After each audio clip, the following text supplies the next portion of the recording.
ಧನುರ್ಬಾಣಗಳು ಸಿದ್ಧವಾಗಿರ್ಲಿ ಅಂತ ಹೇಳ್ತೇನೆ. ಅದು ನೋಡು ಒಬ್ಬರಿಸಿ ಒಬ್ಬರಿರ್ತಾ ಇದ್ದಾರೆ ದುಷ್ಟರ ಕಸಿ ಪ್ರಯೋಗ ಮಾಡಿ ಎಂದ ಮಾತಿಗೆ ರಘುನಾಥ ಪೇಳಿದ ಮೇಲೆ ಮೌನಿ ಬಾಲ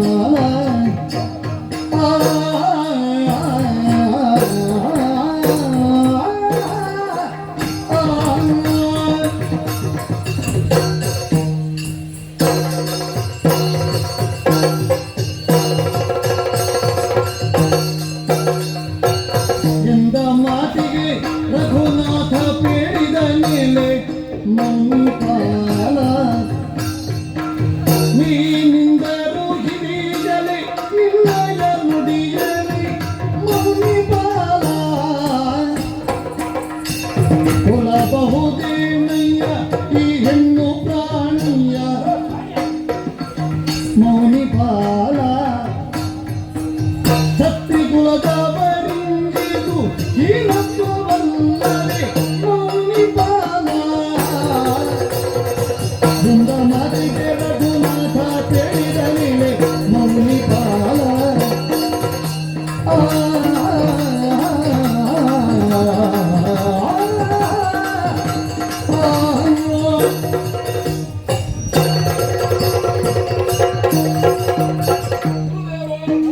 ನೀವು ಮಾಡಿದ ಮಾತಿಗೆ ಪ್ರತಿಪಾದನೆಯನ್ನಾಡುತ್ತಾ ಇದ್ದೇನೆ ಎನ್ನುವ ಹಾಗೆ ಖಂಡಿತವಾಗಿಯೂ ಭಾವಿಸಕೂಡದು. ಸಾಕಾಕಿ ಹೆಣ್ಣಲ್ವೇ ಗುರುದೇವ, ಹೆಣ್ಣನ್ನು ಕೊಲ್ಲುವುದಕ್ಕೆ ಸಾಧ್ಯ ಉಂಟೆ ಅಂದ್ರೆ ಆಕೆ ಶಿಕ್ಷಾರ್ಹಳೆ ಹೊರತು ಆಕೆಯನ್ನು ಕೊಲ್ಲಬಾರದು ಎನ್ನುವ ಹಾಗೆ ಹಿರಿಯರಾಡಿದಂತಹ ಮಾತು. ಒಂದು ವೇಳೆ ನೀವಾಡಿದ ಮಾತಿಗೆ ಆಕೆಯನ್ನು ನಾ ಕೊಂದೆ ಎಂದಾದರೆ ನಾಳಿನ ದಿವಸ ನಮ್ಮ ವಂಶಕ್ಕೆ ಕಳಂಕವನ್ನು ತಂದಂತೆ ಆಗುವುದಿಲ್ಲ ಗುರುದೇವ. ರಾಮ, ಏನು ಕಾರ್ಯವನ್ನು ಮಾಡುವ ಮೊದಲು ನಾವು ಕಂಡಿಡಬೇಕನ್ನುವ ಹಾಗೆ ನೀನು ಎಷ್ಟೊಂದು ವಿಶಾಲವಾಗಿ ಆಲೋಚಿಸುತ್ತಾ ಇದ್ದಿ. ವಾಂಶಿಕವಾದ ಹಿನ್ನೆಲೆಗೆ ಅಪಕೀರ್ತಿ ಬರುತ್ತದೆ ಹೆಣ್ಣನ್ನು ಕೊಂದರೆ ಅಂತ. ಖಂಡಿತ. ಆದ್ರೆ ಇವಳು ಹೆಣ್ಣು ಅಲ್ವೇ? ಇವಳು ಹೆಣ್ಣು ಅಂತ ಹೇಳಲಿಕ್ಕೆ ದೇಹ ಸ್ವರೂಪದಿಂದಲೋ ಹೆತ್ತ ಕಾರಣದಿಂದಲೋ ಹೇಳಬಹುದು. ಹಾಗೆಂದು ಇವಳು ಹೆಣ್ಣಿಗೆ ಇರುವಂತಹ ಯಾವ ಸಹಜ ಗುಣವೂ ಇಲ್ಲ. ಸುಕೇತು ನಾಮಕ ಗಂಧರ್ವನಿಗೆ ಮಗಳಾಗಿ ಹುಟ್ಟಿದ್ಲು, ಮಗಳು ಹುಟ್ಟಿದ್ರು ಅಂತ ಅವ ಕಣ್ಣೀರು ಹಾಕಿದ. ಬ್ರಹ್ಮ 10,000 ಆನೆಗಳ ಬಲವನ್ನು ಇವಳಿಗೆ ಒದಗಿಸಿಕೊಟ್ಟ. ಬಲಪೂರ್ಣರಾದ ಇವಳು ಹೆರುವುದಕ್ಕೆ ಬೇಕಾದ ಬಲವನ್ನು ಬದಲಾಗಿ ಅನೇಕರ ತಲೆಯನ್ನು ಕರೆಯುವುದಕ್ಕೆ ಬಳಕೆ ಮಾಡಿಕೊಂಡಳು. ಕ್ಷಮೆಯ ದರಿತ್ರಿ ಅಂತ ಹೇಳುವುದು. ಹೆಣ್ಣು ಭೂಮಿಯಂತೆ ಕ್ಷಮೆಯನ್ನು ಹೊಂದಬೇಕು ಅಂತ. ಇವಳಲ್ಲಿ ಕ್ಷಮೆ ಎನ್ನುವುದಕ್ಕಿಂತ ಇವಳಲ್ಲಿ ದ್ವೇಷವೇ ಹೆಚ್ಚುಂಟು. ಮತ್ತು ಒಂದುಂಟು ರಾಮ, ಏನು ಅನೇಕರಿಗೆ ಒಳ್ಳೆಯದಾಗುತ್ತದೆ ಅಂತಾದ್ರೆ ಅದು ಧರ್ಮ ಕರ್ಮ ಅಂತಾದ್ರೆ ಅದರಿಂದ ಪಾಪವೇ ಅಂಟಿದ್ರು ನಾವು ಅಂತಹ ಕರ್ಮವನ್ನು ಮಾಡಬೇಕು. ಆಮೇಲೆ ಬರುವ ಪಾಪವನ್ನು ತೊಳೆಯುವುದು ಹೇಗೆ? ಮತ್ತೆ ಅದಕ್ಕೆ ಬೇಕಾದ ಪುಣ್ಯ ಕರ್ಮವನ್ನು ಮಾಡುವುದರ ಮೂಲಕ. ಯಜ್ಞವೊಂದರಲ್ಲಿ ಬರುವಂತಹ ಧೂಮದಿಂದ ನಮ್ಮ ಕಣ್ಣುಗಳು ಉರಿಯುತ್ತದೆ. ಹಾಗೆಂದು ಯಜ್ಞವೇ ಮಾಡದಿರುವುದಲ್ಲ.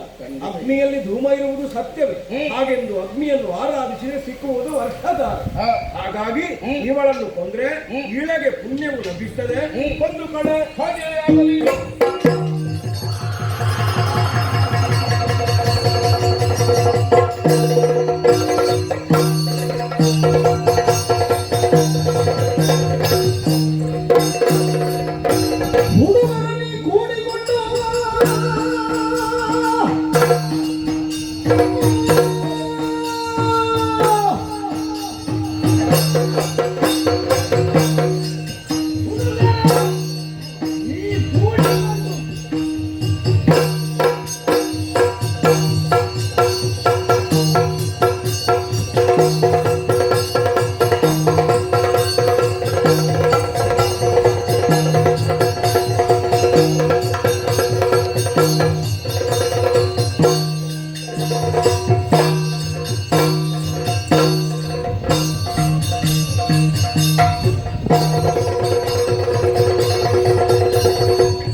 ಕೊರಳ ಕಚ್ಚಿ ರಕ್ತವ ಕುಡಿವೆ ಹುಡುಗರ ನೀ ಕೂಡಿಕೊಂಡು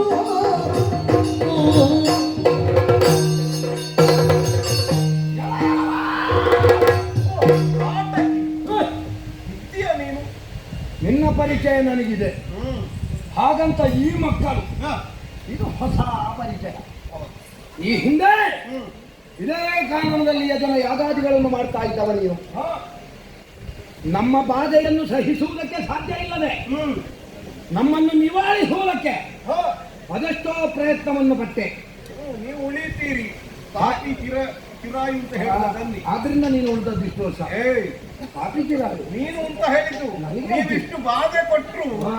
ನೀವು ಅಳಿಯುವುದಿಲ್ಲ ನೋಡು. ಹಾ. ನಿಮ್ಮನ್ನು ಕೊಲ್ಲಬೇಕು ಅಂತ ನಾ ಪ್ರಯತ್ನ ಪಟ್ಟರು ನೀವು ಸಾಯುವುದಿಲ್ಲ. ಹಾ. ಪಾಪಿಗಳು ಅಂತ ನಿಮ್ಮನ್ನೇ ಹೇಳಿದ್ದು. ನಾವು ಹಾಗೆ, ಹಾ. ನಾವು ರಾಕ್ಷಸರು, ಹಾ. ಗೊತ್ತಾಯ್ತಲ್ವಾ? ನಮ್ಮ ಬಾಧೆಯನ್ನು ಸಹಿಸುವುದಕ್ಕೆ ಸಾಧ್ಯ ಇಲ್ಲದೆ ಹ್ಮ್. ಕಾರಣವನ್ನು ಬಿಟ್ಟು ಓಡಿದವ ನೀನು. ಹ್ಮ್. ಈಗ ಬಂದಿದ್ದಿ. ಬರುವಾಗ ಮೊದಲಿನ ಹಾಗಲ್ಲ ಪುಣ್ಯಾತ್ಮ. ಈಗ ಆಹಾ, ಮಾಂಸ ಕಂಡವನು ದಷ್ಟ ಪುಷ್ಟವಾಗಿದೆ. ಕತ್ತರಿಸಿ ಕಾಯಿಸಬೇಕು ಪಾಪಿ. ನಿಮಗೆ ಅದೊಂದೇ ನೆನಪು, ಬೇರೆ ಎಂತದೂ ಇಲ್ಲ ಎಷ್ಟು ನೆನಪು. ರುಚಿಯಾಗಿದೆ ಗೊತ್ತಾ?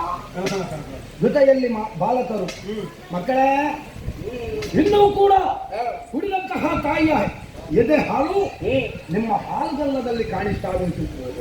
ಈ ಋಷಿ ಏನೋ ನಿಮಗೆ ದುರ್ಬೋಧನೆಯನ್ನು ಕೊಟ್ಟು ಇಲ್ಲಿಯವರೆಗೆ ಬಳಸಿದ್ದಾನೆ. ಒಂದು ವಿಚಾರವನ್ನು ಆಲೋಚನೆ ಮಾಡು. ಹೆಣ್ಣೊಬ್ಬಳಿಗೆ ಅವಳ ಸ್ವಾತಂತ್ರ್ಯಕ್ಕೆ ಸ್ವೇಚ್ಛೆಗೆ ಯಾರಾದ್ರೂ ತಡೆಯೊಡ್ಡುತ್ತಾನೆ ಅಂತಾದರೆ ಅದರ ಪರಿಣಾಮ ಏನಾಗುತ್ತದೆ ಎನ್ನುವುದು ಈಗಾಗಲೇ ನಾವು ಕೇಳಿ ತಿಳಿದಿದ್ದೇವೆ, ಕಣ್ಣಾರೆ ನೋಡ್ತಾ ಇದ್ದೇವೆ. ಹೌದಾ? ಎಲ್ಲಿ ಅದು? ಮತ್ತೆ ಹತ್ತಿರದ ರಾಷ್ಟ್ರಗಳಲ್ಲಿ ಎಲ್ಲ ಪ್ರಾರಂಭ ಆಗಿದೆ.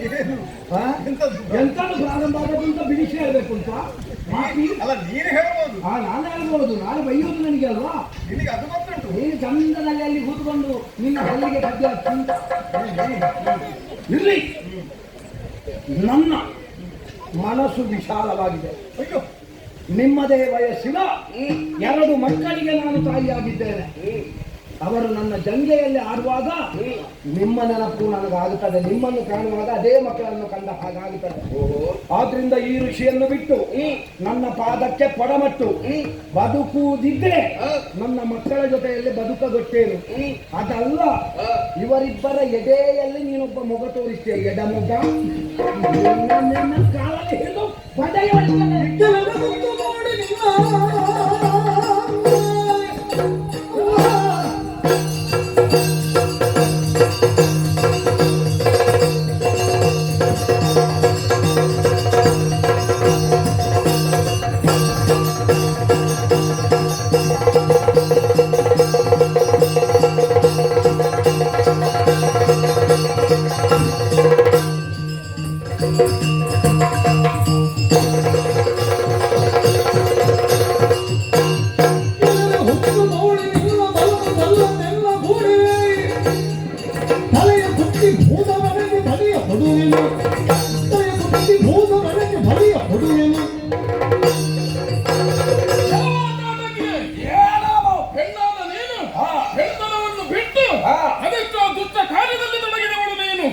ಋಷಿಮುನಿಗಳಿಗೆ ಕಷ್ಟವನ್ನು ಕೊಟ್ಟೆಯ, ಯಾಗ ಇತ್ಯಾದಿಗಳನ್ನು ಕೆಡಿಸಿದೆಯೋ. ಹೆಣ್ಣು ಮಕ್ಕಳಿಗೆ ಆದರ್ಶವಾದವಳು ನಾನು. ಹೆಣ್ಣು ಮಕ್ಕಳು ಮನೆ ಒಳಗೆ ಕೂತ್ಕೊಳ್ಬಾರ್ದು, ಹೊರ ಪ್ರಪಂಚದಲ್ಲಿ ಕಾಣಿಸಬೇಕು ಎನ್ನುವುದನ್ನು ತೋರಿಸಿಕೊಟ್ಟವಳು ಸಾಕಾಗಿ. ಇದನ್ನೆಲ್ಲ ಪ್ರಶ್ನಿಸುವುದಕ್ಕಾಗಿ ಬಂದವರು ನಾವು. ಬದಲಾವಣೆಯ ಹರಿಕಾಸ್ತಿ ತಪ್ಪಾಯಿತು ಎನ್ನುವ ಹಾಗೆ ಗುರುಗಳ ಪಾದವನ್ನು ಹಿಡಿ ಬದುಕುವುದಕ್ಕೆ ಅವಕಾಶ ಇಲ್ಲ ಎಂದಾದರೆ ನಿನ್ನನ್ನು ಕೊಂದು ಶಾಕಿನಿ ಡಾಕಿನಿ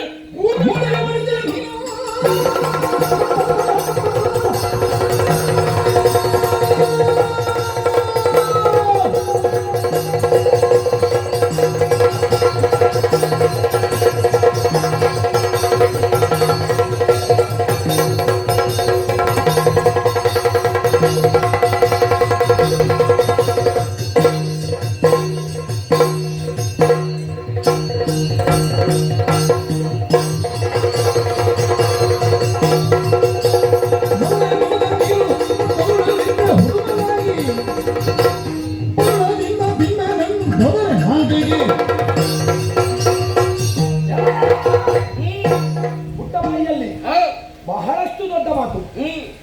ಏನು ನಿನ್ನ ವಯಸ್ಸಿಗೆ ಮೀರಿದ ಮಾತುಗಳನ್ನು ಆಡ್ತಾ ಇದ್ದಿ. ನಾ ಇಷ್ಟು ಹೊತ್ತು ವ್ಯವಧಾನದಿಂದ ಕುಳಿತದ್ದು ಯಾಕೆ ಗೊತ್ತಾ? ನಿನಗಿಷ್ಟು ವಯಸ್ಸಾದ್ರೂ ನೀನು ಮಾಡುವುದು ಅನ್ಯಾಯವೇ ಅಲ್ಲ. ಯಾವುದು? ಮತ್ತೆ ಯಾವ್ದಾ? ಋಷಿಮುನಿಗಳಿಗೆ ಕಷ್ಟ ಕೊಟ್ಟು ಋಷಿಮುನಿಗಳಿಗೆ ಕಷ್ಟಪಟ್ಟದ್ದು ಯಾರೇ ಹೇಳಿದ್ದು? ನಾನೇ ಹೇಳಿದ್ದು. ನಾನು ಹೇಳ್ತೇನೆ. ಏನು? ಅವನಿಗೆ ತಲೆ ಸರಿ ಉಂಟಾ? ಯಾಕೆ? ತುಪ್ಪ ತುಪ್ಪಕ್ಕೆ ದ್ರಯ ಉಂಟೆಷ್ಟು ಆ ತುಪ್ಪವನ್ನು ತಂದು ಯಜ್ಞಕುಂಡಕ್ಕೆ ಹೋಮಿಸುವುದು ಪಾಪಿ. ಅದು ಯಾಕೆ ಬೇಕಾಗಿ? ಫಲ ವಸ್ತುಗಳು ನಾವು ತಿನ್ನುವುದಿಲ್ಲ, ಅದು ಬೇರೆ ಪ್ರಶ್ನೆ. ಮತ್ತೆ ಮನೆಗೆ ಯಾಕೆ ಕೊಂಡೋಗ್ಬೋದಿತ್ತ? ಮನೆಗೆ ಕೊಂಡು ಹೋಗಿ ಯಾರು ತಿನ್ಲಿಕ್ಕೆ? ಯಾರು ಮನೆಯಲ್ಲಿ ನನ್ನ ಮಕ್ಕಳು ತಿಂತಾರ? ತಿನ್ನುವುದಿಲ್ಲ, ತಿನ್ನಿಸುವ ಅಭ್ಯಾಸ ಮಾಡಿಸುವಂತ. ಅದನ್ನು ತಿನ್ನುವುದಕ್ಕೆ ಬಿಡುವುದಿಲ್ಲ, ಹೋಮಿಸುವುದು. ಉತ್ತಮವಾದಂತಹ ವಸ್ತುಗಳನ್ನು ಯಜ್ಞಕುಂಡಕ್ಕೆ ಹೋಮಿಸಿ ಅದರಿಂದ ಏನಾಗ್ತದೆ? ದೇವತೆಗಳ ಬಲ ವೃದ್ಧಿ ಆಗ್ತದೆ. ದೇವತೆಗಳ ಬಲ ವೃದ್ಧಿ ಆಯಿತು ಅಂತ ಆದ್ರೆ ರಾಕ್ಷಸರಾದಂತಹ ನಮಗೆ ಅಸ್ತಿತ್ವ ಇಲ್ಲದ ಹಾಗಾಗ್ತದೆ. ಈ ಯಾಗ ಯಜ್ಞಾದಿಗಳನ್ನು ಮಾಡುವುದು ಕೇವಲ ದೇವತೆಗಳ ಬಲವನ್ನು ಹೆಚ್ಚಿಸುವುದಕ್ಕಾಗಲ್ಲ. ಮತ್ತೆ ಈ ಭೂಲೋಕ ಉದ್ಧಾರವಾಗಬೇಕು, ಮಳೆ ಬರಬೇಕು, ಬೆಳೆಯಾಗಬೇಕು. ಇದಕ್ಕಾಗಿ ಯಾಗ ಯಜ್ಞಾದಿಗಳನ್ನು ಮಾಡುವುದು. ಹುಡುಗನಿಗೆ ಗೊತ್ತಿದ್ದದ್ದು ನಿನಗೆ ಗೊತ್ತಿಲ್ಲ, ಮುದುಕಿಯಾಗಿ ನನಗೆ ಗೊತ್ತಿಲ್ಲ ಅಂತ ಹೇಳಿ. ಮತ್ತೆ ನನಗೆ ಗೊತ್ತುಂಟು, ನಾನು ಅವನಿಗೆ ಗೊತ್ತುಂಟ ಇವನು ಗೊತ್ತುಂಟು ಇರ್ಲಿ. ಆದರೆ ಒಂದು ಮಾತನ್ನು ಹೇಳ್ತೇನೆ, ಏನು? ಅವನ ಜೀವನದ ಹಿನ್ನೆಲೆ ಅದನ್ನು ಹೇಳುವುದಕ್ಕೆ ಹೋದ್ರೆ ಬೇಡ. ನಾನು ರಾಕ್ಷಸಿಯಾಗಿ ಅವನ ಜೀವನದ ವಿಚಾರವನ್ನು ಹೇಳ್ಬಾರ್ದು. ನಿನ್ನ ಬಾಯಿಯಲ್ಲಿ ಅಂತದ್ದೆಲ್ಲ ಬರಬಾರದು, ಹೇಳ್ಬಾರ್ದು. ಇಲ್ಲದಿದ್ರೆ ಅವನ ಪೂರ್ತಿ ವೃತ್ತಾಂತವನ್ನು ಹೇಳ್ತಾ ಇದ್ದ ಅವ ಎಂತವ ಅಂತ. ನಮ್ಮ ಗುರುಗಳು ನಿನ್ನ ಗುರು ಆಗಿರಬಹುದು, ನೆನಪಿರ್ಲಿ. ಗುರು ಎನ್ನುವಂತಹ ಶಬ್ದದ ಅರ್ಥ ಏನು ಹೇಳು? ಯಾಕೆ? ಉತ್ತಮವಾದಂತಹ ಪಥವನ್ನು ತೋರಿಸಬಲ್ಲವ. ಇವನನ್ನು ನಂಬಿದ್ರೆ ಪಥ ಇಲ್ಲ. ನಾವು ಇಲ್ಲಿಯವರೆಗೆ ಬಂದಿದ್ದೇವೆ. ಇವನನ್ನು ನಂಬಿದ್ರೆ ಹೊಗೆ ಗತಿ ನಿಮಗೆ. ಆದ್ರಿಂದ ನಾನು ಮಕ್ಕಳ ಪ್ರೇಮಿ ಎನಿಸಲ್ಪಟ್ಟವಳಿದ್ದೇನೆ. ಮಕ್ಕಳ ಪ್ರೇಮಿ. ಯಾಕೆ? ನನಗೆ ಗಡ್ಡ ಬಿಟ್ಟವರನ್ನು ನೋಡಿದ್ರೆ, ಮಕ್ಕಳನ್ನು ನೋಡಿದ್ರೆ ಎಲ್ಲ ಪ್ರೀತಿ ಉತ್ಪತ್ತಿ ಆಗುವುದು. ಹಾಗಾಗಿ ಒಳ್ಳೆಯ ಮಾತಿನಲ್ಲಿ ಬದುಕ ಕೊಡಬೇಕು ಅಂತ ಇದ್ರೆ ಬಾಯಿಗೆ ಬಾಯಿ ಮಾತಾಡದೆ ಹೋದ್ರಾಯ್ತು. ಇಲ್ಲದಿದ್ರೆ ಕಾಲು ಹಿಡಿದು ಬಂಡೆಗೆ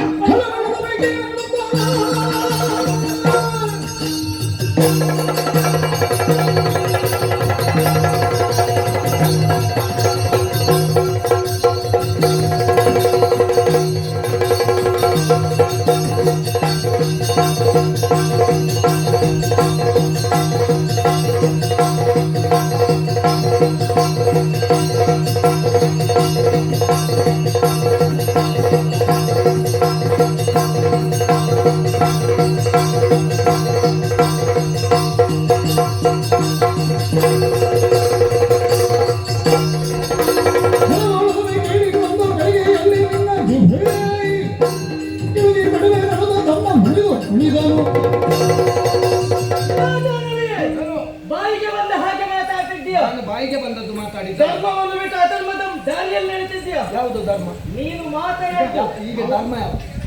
ಅವನು ಇಷ್ಟು ಹೇಳ್ತಾನೆ. ಯಾರಿಗೆ ಎದುರುಬೇಡ, ಅವನಿಗೆ ಎದುರುಬೇಡ.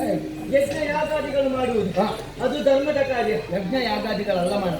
ನೋಡಿ, ಈ ಕಾನನದಲ್ಲಿದ್ದಿ ನಿನಗೆ ಬದುಕುವುದಕ್ಕೆ ದಾರಿ ನಾನು ಹೇಳಿಕೊಡ್ತೇನೆ. ಹೌದಾ? ಕಮರಿ ಮೃಗ ಉಂಟು, ಕಸ್ತೂರಿ ಮೃಗ ಉಂಟು, ಅದರ ರೋಮವನ್ನು ನಾನು ಕಿತ್ತು ಕೊಡ್ತೇನೆ. ಹೌದಾ? ನೀನು ಅದನ್ನು ನೇಯ್ದು ಪೋಣಿಸಿ ಮೀಸೆ ಮಾ.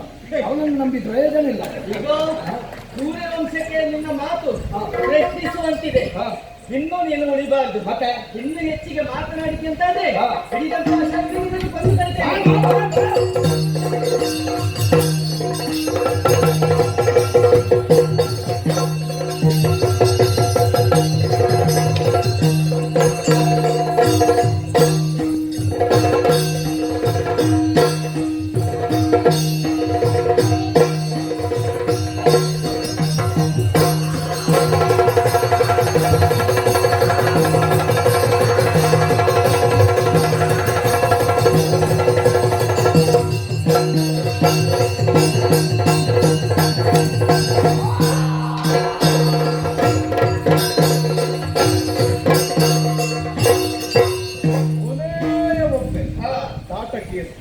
ಇಲ್ಲಿಯವರೆಗೆ ಈ ವನ ತಾಟಕಾವನವಾಗಿತ್ತು. ಇವಳ ಕಾಟದಿಂದ ಬೇಸತ್ತಿತ್ತು. ಇನ್ನು ಹಾಗಲ್ಲ. ಇದು ಪೂರ್ವದಲ್ಲಿ ಹೇಗಿತ್ತು ಅನ್ನುವಂತಹ ತಾಣವೇ ಆಗಬೇಕು. ಇಲ್ಲಿಯೇ ಜನವಸತಿ ಆಗಬೇಕು ಅನ್ನುವುದೇ ನಮ್ಮ ಅಂಬೋಣ. ಇನ್ನು ಮುಂದಕ್ಕೆ ಸಾಗೋಣ.